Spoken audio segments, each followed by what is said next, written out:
Greetings. Welcome to Parents Are Our Partners, the show where we engage, empower, and educate all parents. I am Quabilia Devine from the Office of Parent, Family, and Community Engagement, sitting in for Karen Dunkley. Did you know that children whose parents are involved tend to do better academically? They have fewer problems with truancy, higher graduation rates, and better grades. With me today are several district parents who are representing agencies that you can join. Each agency has their own specialty. I'd like to introduce you to Mrs. Nancy Winder, Chairperson of Region 3 National Coalition of ESEA Title I Parents, Ms. Sylvia Sims, Co-Chair of the Title I Parent Advisory Committee for the district, and Ms. Ann LeBrum, Program Manager at educationvoterspa.org. Thank you, ladies, for joining me. Thank you for having us. Thank you. Ann, would you please tell me a little bit about the agency that you represent?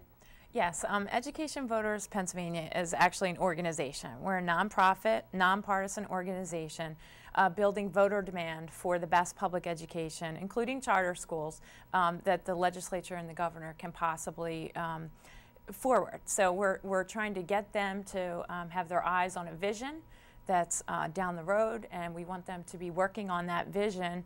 And the only way that they'll do that is if the voters tell them to. So parents can do so many things for their children at their school, but the most important thing they can do is sign up at educationvoterspennsylvania.org and be informed about what's going on in Harrisburg that will inevitably affect their child one way or another. So that's what we keep our eyes on, the education things that are going on in Harrisburg.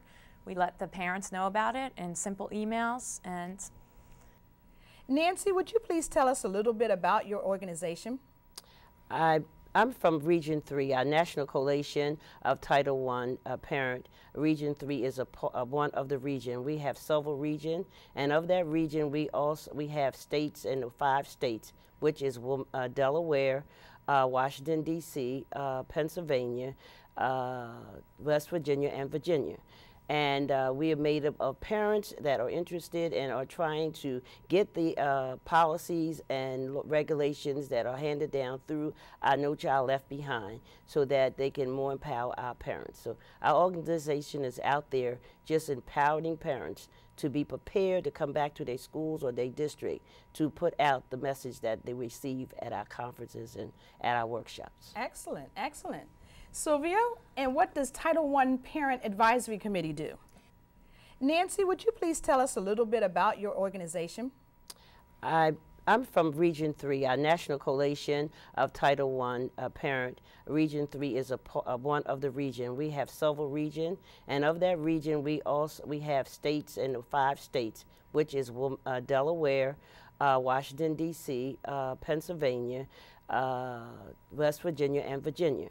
And we are made up of parents that are interested and are trying to get the policies and regulations that are handed down through our No Child Left Behind so that they can more empower our parents. So our organization is out there just empowering parents to be prepared to come back to their schools or their district to put out the message that they receive at our conferences and at our workshops. Excellent, excellent.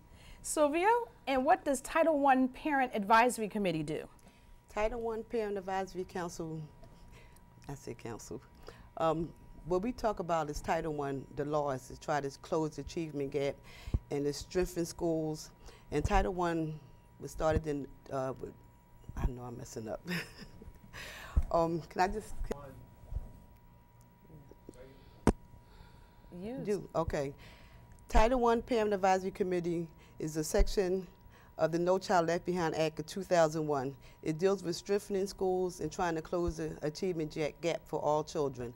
It started in 1965 with Lyndon B. Johnson, War on Poverty. Okay, excellent. Now, are there any fees associated with joining your agency? Ann? No, membership is actually totally free. Once in a while we may ask for a donation because we rely on private contributions to support our work. So no, membership is as easy as going to educationvoterspennsylvania.org, click join, fill out the information, and you'll receive updates and never be charged a membership fee. But once in a while, we may ask you for a little bit donation. We know from Obama's campaign, every little bit could help and really build some things. So no membership fee. Very good. Nancy, is there a fee for your organization? Yes, in Region 3 there are a membership fee, and annual membership fees are $10 a year, and we have sustaining members are $25 a year, and sustaining members mean members that are preparing to become life members, and those life members is $100, so they will give a deposit or a donation of $25 and built into that $100. So once they reach $100, they will no longer be a sustaining member, they'll be a life member. And life member means just that, life. You're in the organization for life, and given the, given opportunity and help to our parents as long as you desire to be a part of it. Okay. Now, when they pay their membership with their registration, is the membership included, or do they have to pay a separate fee of $10? At beginning, they have been paying it separate, but when they do registration now for the last 2 years, they've been including the membership fee in their registration at the conference that we have in the fall. Very good. Sylvia, is there any fee for a district-wide Title I Parent Advisory Committee member? No, there's no fee for the Title I to join the Title I.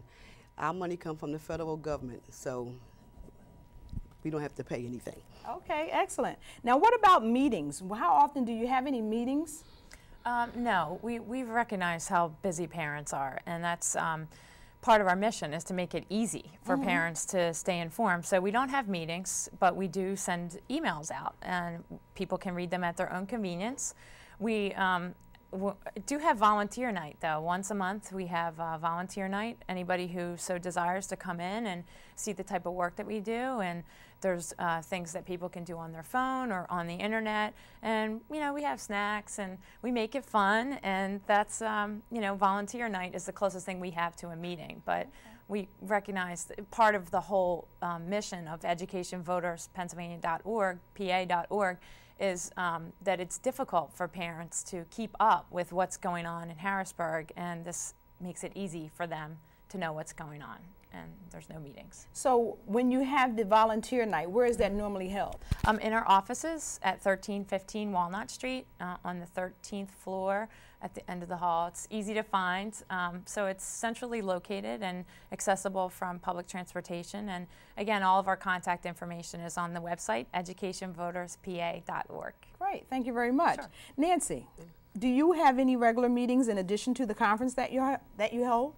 Well, our membership steering committee they do meet like 3 times a year, and that meeting is to prepare for the conference. But we do see that our members receive newsletters or information, what is going on, or any information that we need that comes in from the state or from our governor, that we send those in our newsletter so that they would be up to date on what's been taking place since the last conference. Excellent. So we don't have our members come to meetings because we usually use our steering committee members. Okay, very good, very good. Sylvia, are there any meetings for the Title I district-wide Parent Advisory Committee? Yes, we usually meet monthly. It usually be the 3rd Monday of the month, and we have evening meetings at 5:30. And then we have board meetings, which is once a month. So we have 2 different meetings. One is for the board members, and the one is the general membership meeting. Okay. And the time for the meetings are?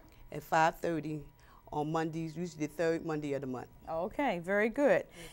Yes, ma'am. I would just like to also add that we do contact our members through emails, to give the update information. Okay, very good. So now, are there any planned activities for this year, this upcoming school year, that you like to get out to the parents? If there's any information in that you have planned activities, what are they? Well, one thing that's planned every year that parents may or may not recognize is the state budget. Happens every June, exactly when parents are ready to kind of pack it up and roll into summer, the state budget battle begins. So we really gear up in June, and for instance, a usual volunteer night of once a month has become weekly volunteer nights in June because it is really crunch time. Legislators do respond to frequent contact from their constituents. If voters are calling their office, then they're more likely to be swayed towards, protecting children's education and investing in the funding formula at the state level. So there's not anything coming up for the school year. However, on an election year, we would certainly have a fundraiser for our PAC. Now, one thing that is different about Education Voters Pennsylvania is that we can support the candidates that are good on public education issues.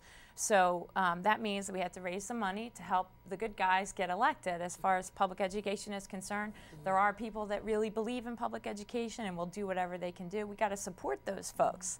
And then there's other people that, they've been in Harrisburg a while and they think it's for the parents to worry about, and they're not really doing all that much of their part. So if they retire, we want to help get one of the good guys in their seat. So usually in an election year, September or October, we'd have a fundraiser for our PAC. PAC is a political action committee, and that helps people get elected. Okay, great, great. Now, are there any activities that you have planned for the new school year?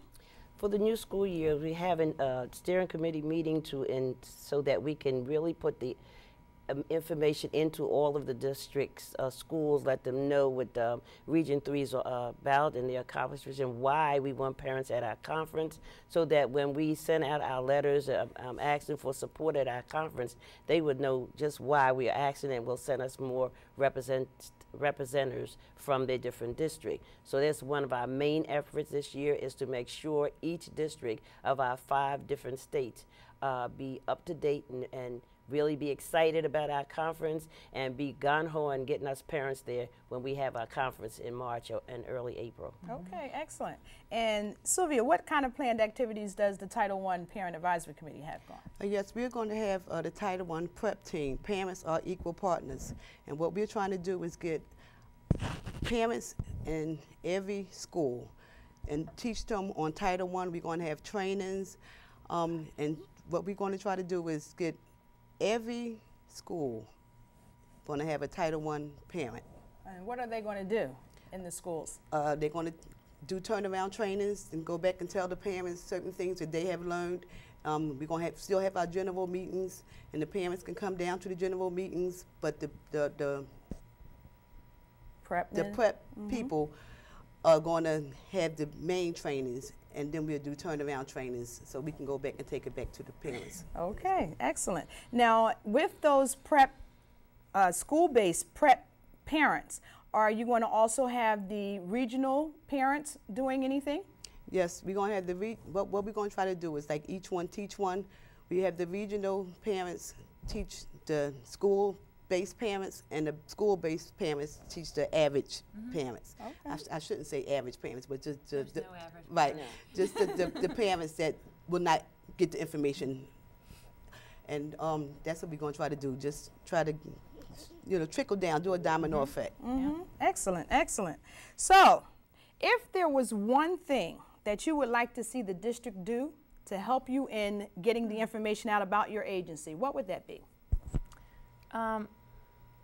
Well, I think that the school district could invite Education Voters Pennsylvania to speak at large gatherings of parents to let them know that we're here and we're on the website, and we have information in short, clear messages that people can understand coming from what's going on in Harrisburg. So any kind of large parent event that I could speak 10 or 15 minutes to the crowd gathered, and that helps us build our membership. But most importantly, Education Voters Pennsylvania is working statewide. So in order to take all the voices of Philadelphia parents that care about public education and all the citizens of Philadelphia that know we cannot have a great city without great public schools in every neighborhood, we need to sort of expand that network of people and get the word out and really express to most of the people in the state that do already understand this, that we're all in this together, that there's some things that the state legislature and the